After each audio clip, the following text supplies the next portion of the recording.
The rain had just stopped over Boise, Idaho, leaving the streets shiny beneath the evening lights. 10 members of the Iron Ridge Riders, a local motorcycle charity club, rolled toward the edge of town after delivering donated food to a shelter. Their leader, Ethan Carter, a 42-year-old Army veteran, noticed a young girl waving both arms beside an abandoned railway bridge. She couldn't have been older than 14.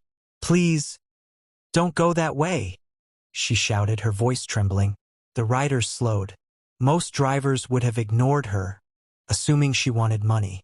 But Ethan removed his helmet and calmly asked, "What's wrong?" The girl hesitated. "My name is Lily Brooks," she whispered. 3 men hid behind the bridge. "They've been stopping cars all evening. I heard them say they'd wait for motorcycles next." Some riders exchanged uncertain looks. There was no proof. Yet Ethan noticed fresh scratches on Lily's hands and mud on her shoes, as if she'd been running. "You came back just to warn strangers?" he asked. She nodded. "My little brother is sleeping in an old storage shed nearby. If those men see us, they'll find him." Without another word, Ethan quietly divided the riders into 2 groups. One group stayed with Lily. The other carefully approached the bridge from another direction while calling local police. Within minutes, flashlights revealed exactly what Lily had described. 3 suspects were hiding behind broken concrete barriers with stolen backpacks, chains, and tools collected from earlier victims. When police arrived, the men were arrested without anyone being hurt. One officer turned toward Lily.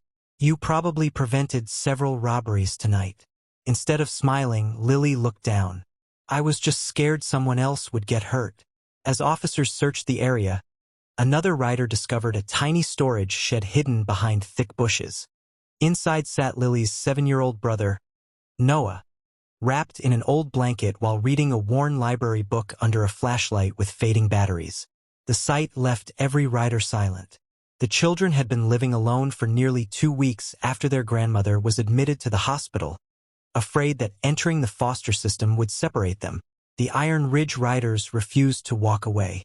Over the next several days, they contacted social workers, arranged temporary housing, collected clothing, and helped the hospital reconnect the children with their recovering grandmother. Local volunteers joined the effort after hearing the story.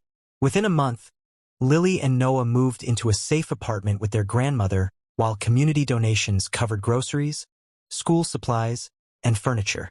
On the first day of school, Ethan visited to deliver 2 new backpacks.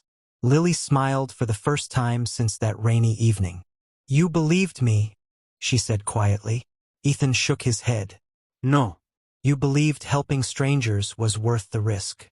Months later, the Iron Ridge Riders added a small patch to their charity jackets. It showed a simple bridge beneath a rising sun.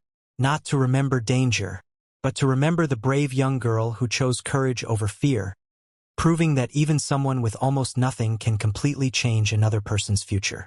Because real strength isn't measured by the size of a motorcycle, the number of people in a group, or the patches on a jacket. Sometimes, it begins with one frightened voice willing to say, "Stop, you're not safe." And because one girl cared enough to warn complete strangers, 2 children found a new beginning.